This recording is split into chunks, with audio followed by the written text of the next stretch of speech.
Boa noite. É uma alegria mais uma vez poder entrar aí na sua casa, no seu lar, nesta semana de evangelismo, esta semana do Calvário, restaurados em Cristo 2021. Eu quero ainda antes de abrir a palavra de Deus, eu preciso orar com você. Vamos orar? Grandioso e eterno Deus, abençoa esta casa, esta família, que agora nos dá a oportunidade de juntos estudarmos a tua palavra. Ser conosco agora em nome de Jesus. Amém. Amém. Amigo, a vida é cheia de escolhas. Conta-se um relato de um bobo da corte que servia a um mestre califa lá em Bagdá. Certo dia, sem perceber, esse bobo da corte ofendeu o califa. E para punir a ofensa, o califa ordenou que ele fosse morto. No entanto, disse o governante: considerando os seus muitos anos de serviço, deixarei que você decida como ele vai morrer. Bem, respondeu o bobo da corte, se você não se importa com a causa de minha morte, ó califa mais gracioso, eu escolho morrer de velhice. Essa história ela tem algo significativo para nós. Mas eu quero lhe dizer, a vida nem sempre lhe dá escolhas de como você poderá morrer, mas você pode escolher como viver agora. Você e eu somos a soma total das escolhas que nós fazemos. Hora após horas, dia após dias, você faz escolhas grandes ou pequenas, difíceis ou fáceis, egoístas ou altruístas. Bom, a cena da morte de Jesus é caracterizada por três cruzes e nós podemos usar esta cena para ilustrar a realidade da nossa salvação. Existem apenas três fatores importantes no processo da nossa salvação. Existe o provedor, o receptor e o rejeitador. Há aquele que morreu pelo pecado. Também há aqueles que morrem para o pecado e aqueles que morrem no pecado. Existem apenas três cruzes, três opções. Existem a cruz da redenção, da recepção e da rejeição. Existem apenas três pessoas. Existem o Salvador, o Santo e o Pecador. Há outras possibilidades em relação à resposta à salvação de Deus para nós? Não há. Essa é a lição principal dessas três crucificações naquele dia. Deus usou Jesus e os dois criminosos para dramatizar as únicas respostas possíveis ao Messias prometido por Deus. Crença e descrença, aceitação e rejeição, arrependimento e impenitência. Um de cada lado de Jesus. As três cruzes foram chamadas por três nomes diferentes: redenção, rejeição e recepção. Eu quero, nesses próximos minutos, chamar a sua atenção para as três cruzes e aplicá-las em nossas vidas. A cruz da rejeição, esta é a cruz de um dos ladrões. Esse ladrão morreu como viveu. Como? No seu pecado. Ele estava fisicamente perto de Cristo, mas muito distante espiritualmente. Jesus poderia tê-lo salvo se ele tivesse conhecido o que Deus estava fazendo em seu favor. O nosso texto base para hoje está aqui em Lucas, capítulo 23 e o verso 39, A Bíblia assim o diz. Acompanhe comigo.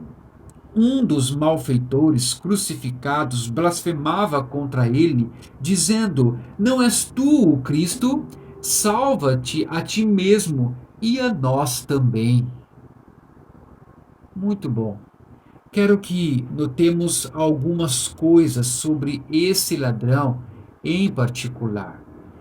Em sua fala, não houve nenhuma admissão de sua culpa.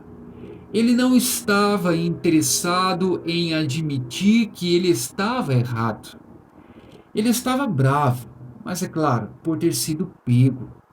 Ele tinha uma tristeza mundana. Em outras palavras, ele não estava triste por ter ofendido a Deus ou pecado contra Deus. Não, ele lamentava ter sido pego apenas.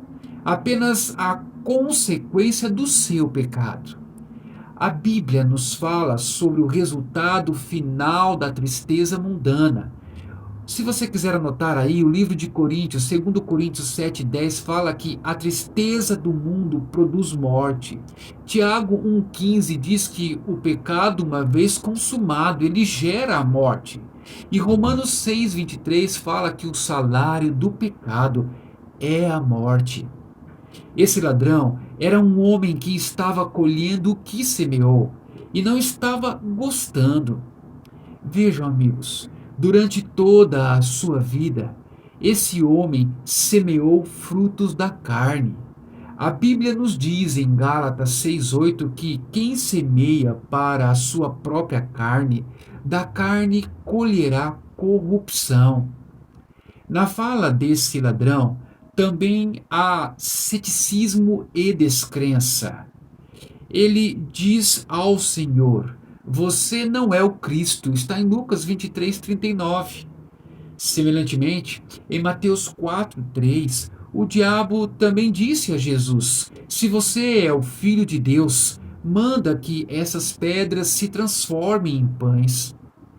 Lá no jardim do Éden, o diabo colocou dúvida entre Eva e Adão a respeito do que Deus havia dito a eles. É assim que Deus disse: Não comereis de toda a árvore do jardim? O inimigo está por detrás do ceticismo e também da descrença. E nesse caso, em particular, o que está sujeito ao ceticismo e à descrença é a salvação. O diabo é o autor da confusão. Ele quer que as pessoas duvidem do que a palavra de Deus diz, especialmente sobre a salvação. A Bíblia nos diz em Hebreus 11:6, você pode anotar aí, como devemos nos chegar a Deus. Lá diz que, de fato, sem fé é impossível agradar a Deus, porque é necessário que aquele que se aproxima de Deus creia que Ele existe e que recompensa os que o buscam. É preciso crer, meu amigo. Por fim, na cruz da rejeição, notamos uma falta de humildade. Em vez de ser humilde e procurar misericórdia, Lucas 23:39 deixa claro, nos mostra que esse ladrão insultou ou zombou de Jesus. Não é isso o que acontece na maioria das vezes quando tentamos testemunhar alguém sobre a salvação? O coração desse ladrão estava cheio de orgulho e ele acabou rejeitando o único que poderia salvá-lo. A Bíblia declara: o espírito orgulhoso precede a queda. Provérbios 16:18. E em Tiago 4:6, a Bíblia também diz: Deus resiste aos soberbos, mas dá graça aos humildes. Com essa cruz, podemos aprender o seguinte: primeiro, Jesus pode salvar o profano, o inapto e o imundo, mas não pode salvar o indisposto. Deve haver um clamor de misericórdia para que a salvação seja realizada. Segundo, aqui é uma prova de que não podemos esperar até nossos momentos de morte, porque pode ser tarde demais. Terceiro, aqui está uma prova de que Cristo não força a salvação de ninguém. Ele apenas se torna disponível. A escolha é sempre nossa. Um quarto ponto. Aqui está uma prova de que uma pessoa pode estar muito próxima da salvação e ainda assim perdê-la. Esse ladrão queria ser libertado de sua dor. Ele queria um Cristo sem a cruz.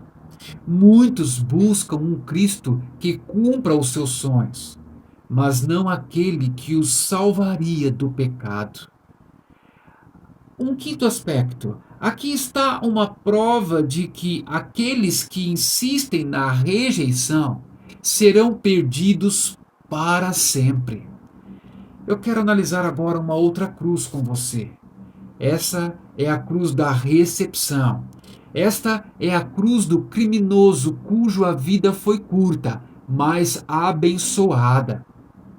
Acho interessante que esse ladrão também zombou de Jesus, mas depois mudou o seu coração e mente.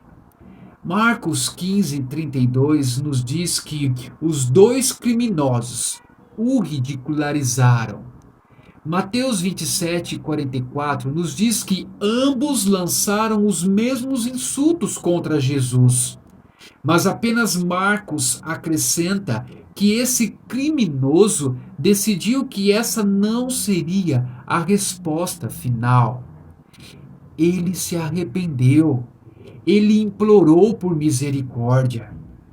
Primeiramente, meu amigo, é importante observar que ele temia a Deus. Comprove comigo aí Lucas 23:40. Lemos o seguinte: olha o que diz aí para nós. Respondendo-lhe, porém, o outro repreendeu-o, dizendo: nem ao menos temes a Deus, estando sob igual sentença? Aqui é um princípio da sabedoria. Ele sabia que Deus controlava o seu destino, a sua vida. Ele sabia que Deus era o juiz das coisas. Ele temeu a Deus. Segundo ele, ele percebeu que ele era um homem condenado e sem saída. Observe que suas palavras, aqui no verso 40, ele diz que estava sob igual sentença.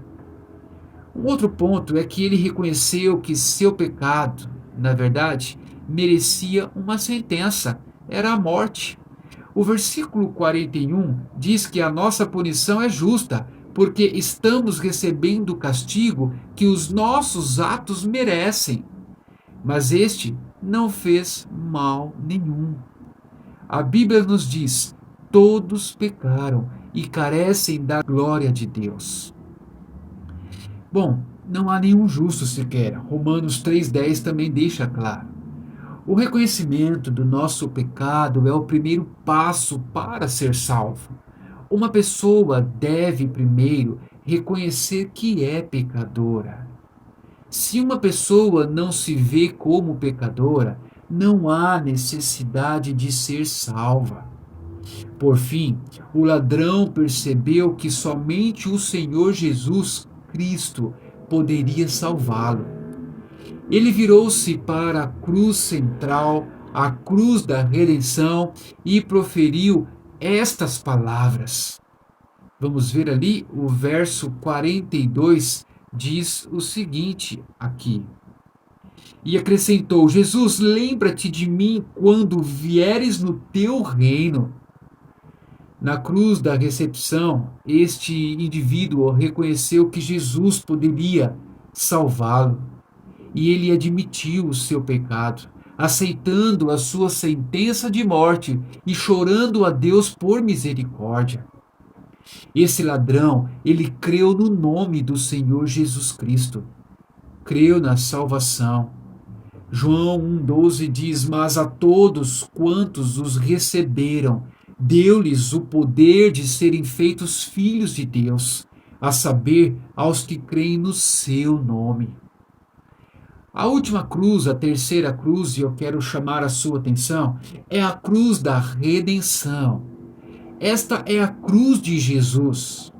Está no centro.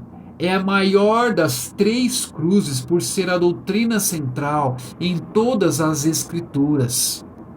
Herbert Lucker diz: na velha cruz acidentada, vemos o homem em seu pior, mas Deus em seu melhor.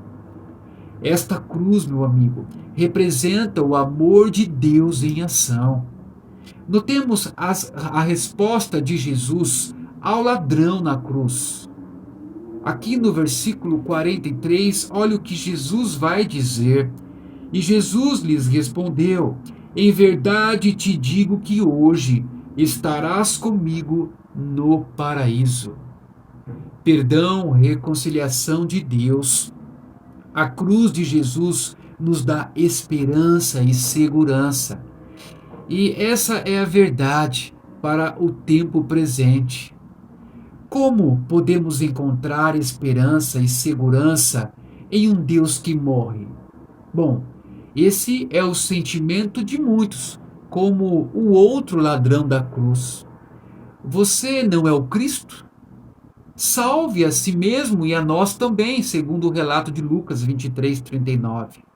Mas a cruz oferece esperança e segurança, porque a cruz não era a resposta final de Deus, mas sim a tumba vazia. Cristo ressuscitou. Sua morte não foi definitiva. Sua morte foi um sacrifício pelo pecado, um sacrifício para você e para mim. Vejamos o que diz João 10, 17 e 18 vai dizer o seguinte aqui para nós. João 10, 17 e o verso 18 diz assim: por isso o Pai me ama, porque eu dou a minha vida para a reassumir. Ninguém a tira de mim. Pelo contrário, eu espontaneamente a dou. Tenho autoridade para entregar e também para reavê-la. Esse mandato recebi de meu Pai. Bom, a cruz, amigo, não é evidência de um Deus fraco, mas de um Deus forte e poderoso, e ainda assim, um Deus humilde e misericordioso. Como você vê a cruz? Um cartaz antigo foi encontrado em uma parede nas ruínas da antiga Roma, mostrando quão louca a mensagem cristã de salvação na cruz parecia para muitas pessoas naquela época.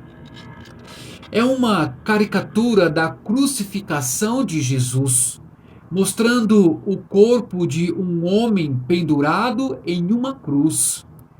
Mas o corpo tem a cabeça de um burro.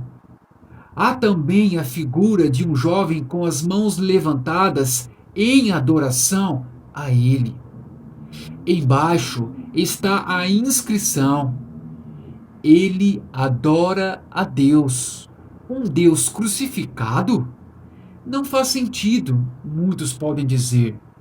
Mas a cruz é verdade, a exibição do poder de Deus. Amigo, como você vê a cruz? Ao concluir esta mensagem, deixa-me lhe perguntar: a cruz para você significa rejeição ou recepção? Geralmente, cartões de presente, vale presente, costumam ter uma data de validade. Um cartão de presente pode valer R$ 100 ou muitos milhares de reais. Mas se você deixar expirar a data, não valerá mais nada. Se você não usar no tempo correto, não vai ter mais valor. O presente do perdão de Deus é como um cartão de vale presente. É muito valioso. O problema é que você poderá deixá-lo para usar depois. Lembre-se, Jesus pagou o preço por este vale presente, este perdão que ele quer te dar. É um presente valioso para todos nós. Se não aceitamos e usamos, no entanto, esse presente perde o seu valor. Um cartão presente é apenas um plástico, a menos que seja usado. Não espere para reivindicar o presente de Deus antes que seja tarde demais. Riquezas, títulos acadêmicos, sucessos profissionais, nada pode ajudar alguém no momento da morte. Um homem de ciência estava andando de barco. Ele estava conversando com um homem sem instrução na balsa e lhe perguntou se ele conhecia geologia. Ele disse que não. O homem respondeu: Bem, um quarto de sua vida se foi. Ele então perguntou se ele conhecia biologia. Mais uma vez ele disse que não. O homem disse: Bem, metade da sua vida se foi. Em seguida, perguntou se ele conhecia zoologia. O homem respondeu que não. O homem voltou e disse: Bem, 3/4 de sua vida se foram. Naquele momento, uma onda atingiu o barco, jogando o homem na água. O homem, sem instrução, gritou para ele: Você sabe nadar? Ele gritou de volta: Não! Ele disse. Então a sua vida se foi. Se você nunca esteve no Calvário, nem conheceu Jesus como seu Salvador, sua vida está se esvaiando, e a menos que você venha a Jesus, perderá sua vida para sempre. Hoje, amigo, é o dia da decisão. Deuteronômio 30, verso 19, vai dizer o seguinte, me permita ler com você. Deuteronômio capítulo 30 e o verso 19 diz assim, meu amigo, olha só. Os céus e a terra tomo hoje por testemunha contra ti, que te propus a vida e a morte, a bênção e a maldição. Escolhe, pois, a vida, para que vivas tu e a tua descendência. Essa semana, Deus colocou diante de você e de mim duas escolhas: a vida ou a morte, a bênção ou a maldição. O que você vai escolher? Amigo, está na hora de você aprender a nadar, você não acha? Caso contrário, você vai morrer no mar da angústia do pecado. Está na hora de você se importar com aquilo que é mais importante. Está na hora de você colocar o teu nome no livro da vida do céu.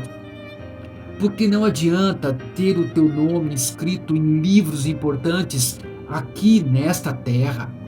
Não adianta ter um doutor diante do teu nome, ou o que quer que seja, um título. Não adianta você andar bem trajado, ter postura, ou então ter reconhecimento e fama. Eu não digo para você que isto é errado ou que seja pecado. Não, Deus quer te dar o melhor aqui nesta vida, mas a sua vida não se resume a esta vida. A tua vida se resume em algo superior, mais elevado, aquilo que Deus foi preparar para você e para mim. Sabe, eu fico recordando, amigo, as atitudes de Jesus enquanto aqui viveu neste mundo.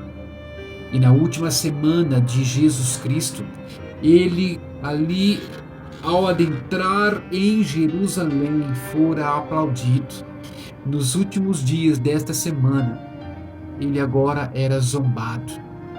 Não foi assim que nós vimos no vídeo anterior? Crucifica-o, diziam a multidão. Preferimos Barrabás o assassino, em vez de recebermos aquele que dera a vida por nós, Jesus Cristo. Por que é tão difícil você crer em Jesus? Por que é tão difícil resistir a entrar e entregar a sua vida nas águas batismais, entrar em um tanque e decidir se colocar a tua vida nas mãos do Senhor? O que você tem a perder se assim você o fizer? Por favor, querido amigo, entrega a tua vida a Jesus agora.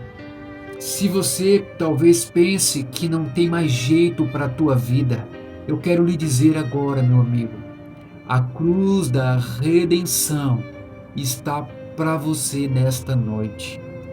Mas lembre-se do que nós tratamos. A cruz por si não é um fim em si mesma. E eu ainda às vezes, além da cruz, que é algo significativo, é a vitória de Cristo sobre o pecado, eu também prefiro olhar para a tumba vazia, porque Ele ressuscitou. E se Ele ressuscitou, Ele irá ressuscitar os mortos em Cristo. E se porventura eu e você passarmos pelo sono da morte, aquele que crê em Cristo não morre, ele dorme e ressuscitaremos para a honra e glória de Deus. Mas se porventura Deus nos der a honra e o privilégio de estarmos vivos por ocasião da sua volta, diz a palavra dele, seremos transformados e nós então subiremos com ele nas nuvens. Não é o teu desejo hoje entregar tua vida a Jesus e dizer para ele: Senhor, eis-me aqui? Por favor, amigo, entrega a tua vida a ele agora. Não duvide de quem é Jesus para você. Não faça como o ladrão, não é, que duvidou de Jesus. Não faça como aquele ladrão que estava na cruz da rejeição. Por favor, amigo, é um apelo que eu faço ao teu coração nessa noite. Agora, eu quero orar com você para que Deus concretize essa sua decisão aí no seu coração. Oremos.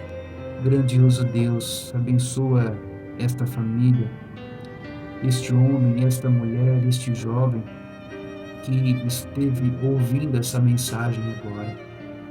Que eles possam tomar uma decisão, assim como eu devo tomá-la todos os dias. Eu sou teu, Senhor. Nós nos entregamos ao Senhor e, por favor, nós aceitamos a cruz da ressurreição. Mas o mais bonito de toda essa história é que a cruz agora está vazia, porque o nosso Redentor, ele vive e ele voltará para nos buscar. Que o Senhor nos dê a oportunidade de achar-nos pronto naquele dia, quando o Senhor Jesus voltar.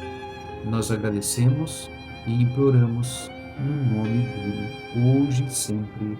Amém, Senhor. Amém. Que o Senhor te abençoe. Um grande abraço.